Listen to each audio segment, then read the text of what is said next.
Yep, the Caribou, the C-130, the C-17 jet, they can all throw reverses out and back them up. It's all part of the air mobility group now, the C-17 and the C-130. And now we have an example of this very short takeoff run as well. Very, very small strips and under fire as well.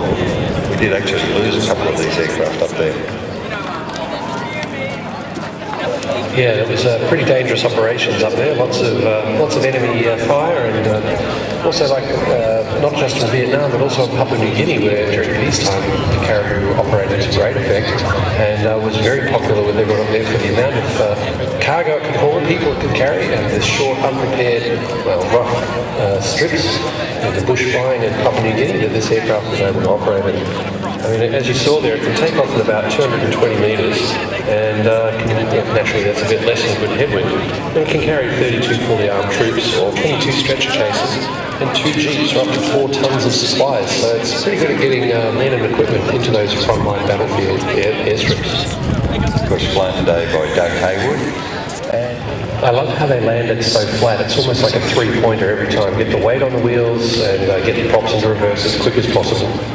One of the display tricks, shall we say, that they used to do during the aircraft's operational life was to do a wheelbarrow where they would fly along the runway and just have the nose gear just touching down. Yeah, it looks great in the Caribou when you know what you're doing. Absolutely lousy when you try and do that in a Cessna 172. Have you ever experienced that, Steve? Nothing that I'll ever admit to, mate. Certainly not in a venue like this. And that's an absolutely beautiful sound as he goes through that Cubanite. Do a loop, go upright, come down, do another loop. Absolutely beautiful. Didn't expect anything to bring him back to Australia. You speak about that and how fast or how slow the Caribou actually goes.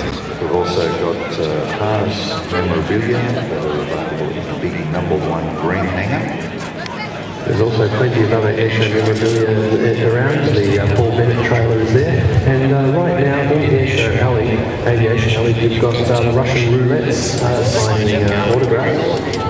And we've just got orbiting out to the north, a rather large aircraft. And I believe he's getting ready to come in at the moment. I think they're getting all the passes for that. This is the Boeing C-17A Globemaster 3. Which currently equips number 36 Squadron. This aircraft today is being flown by the CEO of that squadron, Wing Commander Steve Hesse. All the way down from Amberley in Queensland. They've worked their way down and held on over the ocean for us.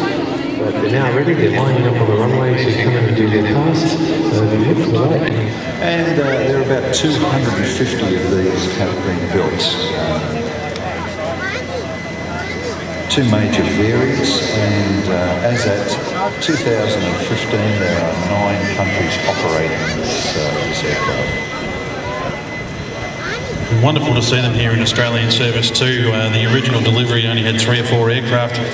The government and the Air Force have found them so versatile that they've virtually doubled that fleet size now. Boeing are no longer... It is equivalent to 358,000 cans of 4X. Or because we're here in New South Wales, maybe what's the one here? Because it's 4X, it's Queensland. It's 2X, I think, isn't it? It's all lovely. Especially after a long flight air show. But you can see that C-17 cranking it around just below the level of the escarpment off to the north there, looking fantastic against the trees in the skyline. And it's amazing for an aircraft that big, it can really crank and bank. I've seen them when they're doing a display. Very integral part of Australia's ADF, not only for military operations as well, but also disaster relief and humanitarian missions throughout Southeast Asia, Papua New Guinea, New Zealand. They flew these aircraft over there after the Christchurch earthquake. The aircraft, part of our mobility group, are being modified now under Project Jericho, where they are being fitted with the computers that will give the people on the ground exactly the information they need in real time.